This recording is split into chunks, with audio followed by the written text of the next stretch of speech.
Bienvenido con todos, soy Francisco Bocanegra Ciudad y junto a mis compañeros el día de hoy vamos a presentar el tema del seminario número 3, que lleva como título Conjugados, glicoproteínas y glucosaminoglicanos, composición, síntesis y ejemplos. Los objetivos del seminario van a ser describir la síntesis de las glicoproteínas y glucosaminoglicanos a través de ejemplos, conocer las estructuras y tipos y funciones de las glicoproteínas y glucosaminoglicanos. El contenido del seminario se divide en 5 partes. Como primer punto vamos a definir qué son glicoproteínas y qué son glucosaminoglicanos. También vamos a explicar las estructuras de las glicoproteínas y glucosaminoglicanos. Vamos a también a describir su ubicación a nivel celular. Vamos a describir la síntesis de las glicoproteínas y glucosaminoglicanos. Y finalmente vamos a describir las funciones de las glicoproteínas y glucosaminoglicanos con sus ejemplos respectivos. Definición de glicoproteínas y glucosaminoglicanos, como primer punto a tratar en el seminario. Definición de glicoproteínas, también llamadas glucoproteínas o mucoproteínas. Son conjugados macromoleculares compuestos por una cadena polipéptida, es decir, de proteínas, unida covalentemente a uno o más residuos de oligosacáridos, que pueden estar unidos mediante enlaces N-glucosídicos o también por enlaces O-glucosídicos. La adición de estos carbohidratos ocurre principalmente durante la glucosilación, que sucede en el retículo endoplasmático y en el aparato de Golgi. Las glucoproteínas tienen diversas funciones biológicas, tales como el reconocimiento celular o la respuesta inmune. En pocas palabras, las glicoproteínas vienen a ser una proteína que se ha unido a cadenas de oligosacáridos que pueden estar ramificados o no. Ejemplo de ello vienen a ser los antígenos que podemos encontrar en la membrana celular de los eritrocitos. Definición de glucosaminoglicanos, o también conocidos como GATs. Otro nombre de los glucosaminoglicanos también se le llama mucopolisacáridos. Estos glucosaminoglicanos son heteropolisacáridos lineales compuestos por unidades disacáridas repetidas que están formadas generalmente por un aminoazúcar y un ácido urónico. Estas se encuentran altamente sulfatadas, lo cual le confiere una carga negativa significativa. Esta característica le permite interactuar de gran medida o le permite interactuar con grandes cantidades de agua y cationes, formando así matrices viscoelásticas esenciales para la matriz extracelular de los tejidos conectivos, brindándoles funciones biomecánicas, homeostáticas y de señalización celular. Aquí podemos observar cómo es la estructura de un glucosaminoglicano que principalmente vienen a ser unidades repetitivas de disacáridos. Estos vienen a formar parte de las matrices extracelulares de los tejidos conectivos. Ahora bien, en lo que respecta a la estructura de las glicoproteínas, tenemos que estas van a ser macromoléculas, las cuales estarán formadas por una cadena polipeptídica a la cual se le van a unir covalentemente oligosacáridos, o también conocidos en este caso como glicanos. Ahora bien, a estas uniones, a estas transformaciones se le conocen como glicosilación. Y existen diferentes tipos, pero como se observa en la imagen, hay dos que son los más comunes, los principales, la N-glicosilación y la O-glicosilación. En la N-glicosilación, para entenderlo de una mejor manera, diremos que está conformada de 3 partes. 1, que será la cadena polipeptídica; 2, el core oligosacárido; y 3, las antenas, como observamos en la imagen. En la cadena polipeptídica vamos a tener una secuencia consenso, una secuencia específica para que se pueda dar esto, la cual va a ser aspargina, como observamos en la imagen, seguido de una X, la cual representa cualquier aminoácido a excepción de la prolina, y por último una treonina o serina. Luego tenemos el core oligosacárido, el cual va a estar conformado por 2 moléculas de N-acetilglucosamina y 3 manosas. Ahora bien, la N-acetilglucosamina va a ser la que siempre se una al grupo amida de la aspargina. Esto en este tipo de glicosilación va a ser así, no hay excepción. Ahora bien, a partir de la manosa es que van a surgir las antenas o ramificaciones, donde puede ir cualquier otro azúcar como la galactosa, la fructosa, el ácido ciálico. Y esto va a permitir que se pueda clasificar, ¿no? Por ejemplo, a la N-glicosilación en complejos, híbridos o también en altas en maltosa. Ahora bien, en lo que respecta a la O-glicosilación, esta va a ser un poco diferente, ya que no se va a dar ya en el grupo amina, sino se va a dar en el grupo hidroxilo y únicamente de la serina o treonina. Además, no va a requerir una secuencia específica para que esto ocurra. Y como se observa en la imagen, hay diferentes tipos de O-glicosilación, así que el azúcar que se una primero al grupo hidroxilo no va a ser uno en específico, sino que va a variar según el tipo. Por ejemplo, en la O-glucosa va a ser la glucosa, en la O-maltosa la maltosa, pero normalmente, en la mayoría de los casos, se ve que va a ser la N-acetilgalactosamina. Ahora bien, en este cuadro también podemos observar lo mismo de una manera más esquematizada, y en el cuadro podemos observar los otros tipos de glicosilación que se dan, lo cual no voy a entrar a detallar mucho en ello. En lo que respecta a los glicosaminoglucanos, tenemos que estos básicamente van a ser una cadena lineal y repetitiva de disacáridos, donde cada uno va a estar compuesto por un aminoazúcar y un azúcar ácido. Ahora bien, a estos también se les suma, en la mayoría de los casos, un grupo sulfato. Ahora bien, estos disacáridos van a estar unidos normalmente por enlaces beta 1,3 y beta 1,4, que quiere decir que van a estar unidos el carbono 1 del primer azúcar con el carbono 3 del segundo azúcar. Y respecto a los glucosaminoglucanos, tenemos que son 5 los principales. 1, el condroitinsulfato; 2, el dermatansulfato; 3, el queratansulfato; 4, el ácido hialurónico; y 5, la heparina. Ahora bien, por ejemplo, respecto al condroitin sulfato. Tenemos que este va a estar conformado por repeticiones de N-acetilgalactosamina y ácido glucurónico. Ahora bien, hay diferentes tipos A y C, por ejemplo, que esto se va a diferenciar por dónde se encuentra el grupo sulfato. Por ejemplo, en el carbono 4 para el tipo A y en el carbono 6 para el C. El del metansulfato, el cual va a estar compuesto por N-acetilgalactosamina y ácido hialurónico. Ahora bien, hay uno de estos glucosaminoglucanos que no va a estar sulfatado, y ese es el ácido hialurónico. Este simplemente va a estar compuesto por disacáridos de N-acetilglucosamina y ácido glucurónico. Ahora bien, en la imagen podemos observar que los grupos sulfatos están encerrados en un circulito color amarillo. Y además cabe recalcar que en los grupos aminoglucanos, al hacer una secuencia repetida de disacáridos, ya se va a conocer cuáles son los enlaces que tienen, como podemos observar en la tablita del medio. Ahora bien, en este siguiente cuadro podemos observar las estructuras de cuáles son las diferencias estructurales entre las glucoproteínas y glicosaminoglucanos. Bien, soy David Bautista y continuando con el seminario, veremos en este aspecto la ubicación a nivel celular.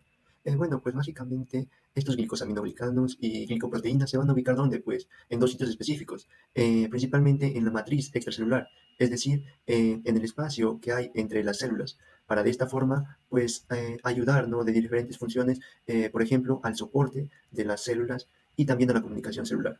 Y pues estos glicosaminoglicanos se pueden asociar, por ejemplo, a proteínas centrales, proteínas transmembrana y formar proteoglicanos. Y pues también estos se van a poder ubicar en la superficie, sobre todo externa de la membrana celular de la célula, ¿no?, cumpliendo de esta forma diferentes funciones.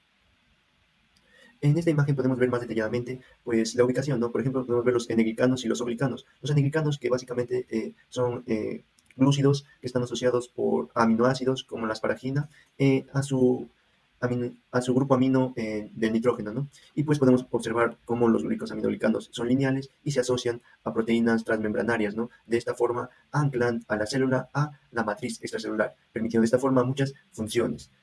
Entonces estos dos son los principales sitios donde se pueden ubicar tanto los glicosaminoglicanos como las glicoproteínas. Entonces, viendo ejemplos específicos de glicosaminoglicanos, podemos encontrar 5, pues, ¿no? Y básicamente estos van a ser sulfatados, a excepción del ácido hialurónico. El ácido hialurónico lo vamos a encontrar, por ejemplo, en la matriz extracelular de los tejidos conectivos. Además, también el condroitin sulfato, por ejemplo, lo vamos a encontrar en cartílago, huesos, el heparansulfato en membranas basales, brindando estructura a la célula, soporte, pues, ¿no? La heparina, que está en los gránulos citoplasmáticos de una célula importante, el cual es el mastocito, ¿no?, que cuando se va a degranular va a liberar su contenido, el cual es una sustancia vasodilatadora, pues, ¿no? El queratansulfato también podemos encontrar en los tejidos vasculares, por ejemplo. Bueno, con las glicoproteínas tenemos, por ejemplo, la glicoforina A. Algo que me olvidé de mencionar es que pues, todos estos glicosaminoglicanos, glicoproteínas y glicolípidos van a formar también lo que se conoce como glicocálix, ¿no?, la superficie externa. Y pues un ejemplo de glicoproteína va a ser la glicoforina, ¿no?, la cual es más conocida como el antígeno A sanguíneo. Además también tenemos el receptor de insulina, por ejemplo, que es una proteína transmembranaria, las mucinas, las selectinas, ¿no?, que permiten el anclaje de otras células linfocíticas al endotelio, o los complejos mayor de histocompatibilidad. Es entonces que básicamente podemos observar que la ubicación de estos glicosaminoglicanos y glicoproteínas pues van a estar entre la superficie externa de la célula y también con la matriz extracelular. Y pues otros complejos mucho más grandes son los proteoglicanos, ¿no?, los cuales van a estar compuestos por glicosaminoglicanos unidos a proteínas centrales. Por ejemplo, tenemos el agrecano, el sindecano, el cual va a ser importante porque va a ser receptor de superficie celular, pues, ¿no? También tenemos la decorina y el versicano. Bien, continuando tenemos la síntesis de glicoproteínas y los glucosaminoglicanos. La síntesis de estas glicoproteínas inician a nivel de ribosomas hacia el retículo endoplasmático rugoso. Uno comienza la síntesis de proteínas y de la cadena de polipéptidos que son expulsados al interior del retículo endoplasmático rugoso. En el interior del RER se sintetiza un oligosacárido ramificado en el perifosfato de dolicol. Posteriormente se transfiere al oligosacárido desde el dolicol hasta la amida N de un residuo asparagina de la cadena del polipéptido en crecimiento, de manera que se genera un enlace glucosídico.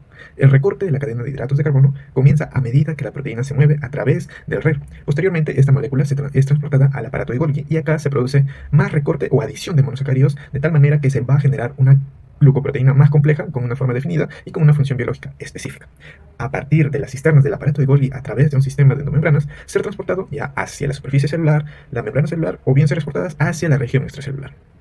Continuamos con la síntesis de los glucosaminoglicanos. Este tipo de estructuras contienen azúcares aminados, o también llamados monosacáridos aminados. Estos se sintetizan a partir de la glucosa. La glucosa, que por una exocinasa o glucosinasa genera la glucosa 6-fosfato, y posteriormente a la fructosa 6-fosfato, que puede ser capaz de generar una glucosamina 6-fosfato gracias a una amidotransferasa, donde la glutamina es la molécula que va a ceder el grupo amino y se va a convertir en glutamato, de tal manera que se genera la glucosamina 6-fosfato.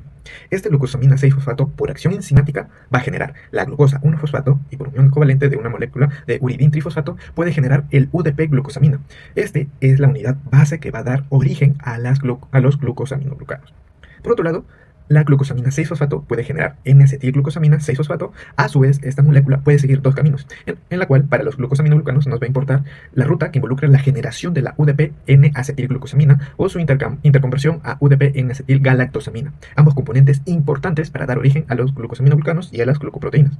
Continuando con esta estructura de los glucosaminoglicanos, también tenemos a los azúcares ácidos, en lo cual su síntesis se va a dar a partir de la UDP-glucosa.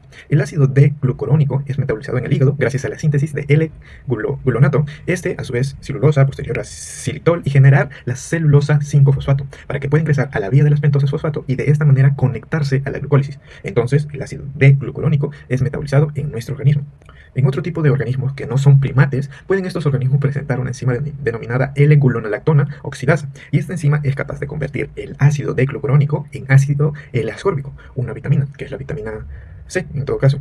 Para esta ruta metabólica no se puede dar en nuestro organismo debido a la carencia de esta enzima.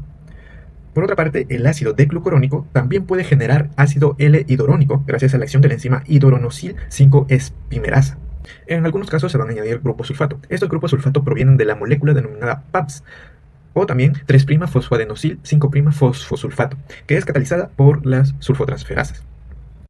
Explicaremos sobre las funciones de los glicoproteínas y glucosaminoglucanos. Ahora explicaremos las funciones de las glicoproteínas. Son proteínas con uno o varios grupos de carbohidratos o oligosacáridos, unidos covalentemente. Se encuentran en la membrana celular, en secreciones y en la matriz extracelular. Se componen en estructura, protectora, enzimática, reconocimiento celular, adhesión celular, transporte e inmunológica. En estructura molecular tenemos a las colágenas, en lubricantes y protectoras las mucinas, en transporte la transferrina, en inmunológicas las inmunoglobulinas, en hormonales las gonadotropinas corinógnica. Y en reconocimiento celular tenemos las proteínas que participan en interacción célula-célula. Continuando con la explicación, explicaremos sobre la función de los glucosaminoglucanos. En estructura, son componentes claves de la matriz extracelular, proporcionando soporte y elasticidad a los tejidos. Hidratación, debido a su capacidad para retener agua, contribuyen a la hidratación y lubricante de tejidos. Lubricación, presente en secreciones mucosas y líquido sinovial, actuando como los lubricantes. Absorción de impactos o amortiguadores en articulaciones y otros tejidos. Ayudan a absorber impactos y proteger contra daños mecánicos. Regulación de movimiento celular. Influyen en movimientos y migración de células. O anticoagulantes como la heparina. Ahora, como podemos observar, vamos a ver algunos glucosaminoglucanos, como el conortin sulfato, que encontramos en el cartílago, el ácido hialurónico, que encontramos en el líquido sinovial, el heparato sulfatal, que encontramos en las membranas basales, la heparina, que es un anticoagulante, el querato sulfato, que encontramos en las córneas. Bueno, ahora continuaremos con el apartado de casos clínicos. Tenemos a Marcos, un niño de 8 años que es llevado a consulta por sus padres debido a dificultades para caminar, dolor articular progresivo y deformidades óseas visibles desde el nacimiento.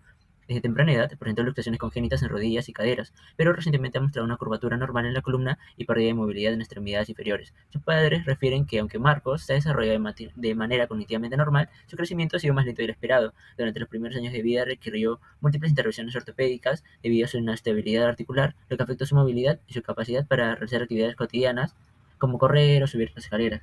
En la consulta actual, los padres mencionaron que han notado un aumento en la curvatura de la columna, que es una cifosis progresiva, así como episodios ocasionales de dolor articular sin inflamación evidente, como que le duele las rodillas sin haber hecho esfuerzo.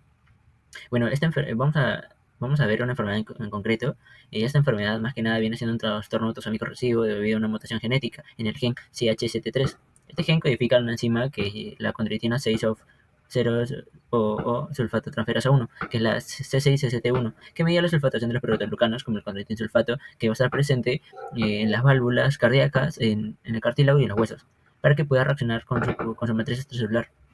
Bueno, siguiendo, tenemos la enfermedad en concreto, es la displasia esquelética asociada al gen CHST3, que es un defecto genético que afecta a la enzima condroitin 6-sulfotransferasa 1, encargada de la sulfatización del condroitin sulfato. ¿Por qué es importante? Como explicaron antes mis compañeros, algunos glucosaminoglucanos van a ser necesarios que se sulfaten con los PAPs, como antes habían dicho, pero a través de una enzima que son las sulfotransferasas, en este caso la S6-ST1. Bueno, este sulfato va a agregar una carga negativa a los glucosaminoglucanos para que puedan reaccionar correctamente con las proteínas que tienen en su entorno. Además, otorga al cartílago, le va a otorgar la resistencia para que pueda soportar el peso del corporal, además de mantener su elasticidad. También en signos clínicos vamos a tener la sífosis, como es un desplazamiento de la columna y otorgando una joroba al paciente. También una displasia valvular, que la sangre va a volver a lugares donde no debería, y el pie sambo, que viene siendo más que nada doblez en el pie, que por eso el paciente presentaba dificultades o intervenciones ortopédicas. Eso sería todo. Gracias. Como último punto, vamos a mencionar las conclusiones que hemos obtenido en la elaboración del seminario. Como primera conclusión tenemos que la síntesis de las glicoproteínas y los glucosaminoglicanos es un proceso altamente organizado que ocurre en el retículo endoplasmático y en el aparato de Golgi, donde se ensamblan cadenas de azúcares específicas sobre las proteínas y sus precursores. A través de ejemplos como los antígenos, que son glicoproteínas, y el heparansulfato, que es un glucosaminoglicano, se ha puesto en evidencia cómo estas biomoléculas adquieren propiedades funcionales únicas que son esenciales para procesos como la señalización celular, el reconocimiento celular y la formación de matrices extracelulares.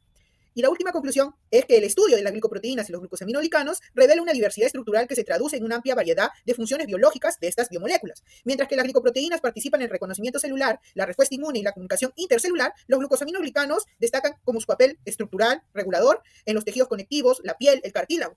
Comprender sus tipos y sus funciones es clave para el desarrollo de terapias biotecnológicas y el abordaje de enfermedades como la osteoartritis, la fibrosis y algunos tipos de cáncer. Estos vendrían a ser las referencias que hemos tenido en cuenta para la elaboración de los diversos puntos que hemos tratado en el seminario.